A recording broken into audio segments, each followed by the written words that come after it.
O barulho vem sem avisar, faz parte do dia, é difícil calar. Caneta girando, o motor a soprar e o som da rotina começa a pesar. Cada giro, cada rotação vai tirando aos poucos minha audição. Dias corridos ninguém percebe, mas o zunido no vidro esse não cede. Se eu pudesse voltar no tempo, colocar o protetor no momento certo. Mas agora resta o aprendizado. O som do silêncio está marcado. O ruído que rouba minha paz, cada dia um pouco a mais. Não deixa marca, mas deixa ausência. A perda auditiva não tem clemência. A indústria na pista, no palco, na luta. Cada decibel me empurra pra surdez absoluta. Pilotos, músicos, dentistas, policiais, todos reféns dos sons letais.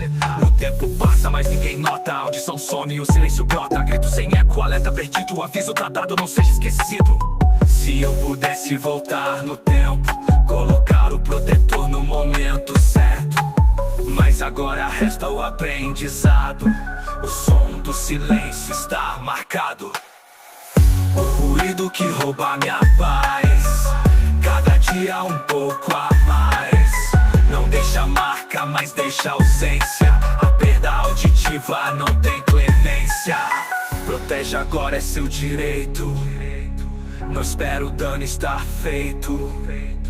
O som do mundo é essencial. Cuide dos ouvidos, é vital. O ruído que rouba minha paz, cada dia um pouco a mais. Proteja agora, não deixa pra depois, pra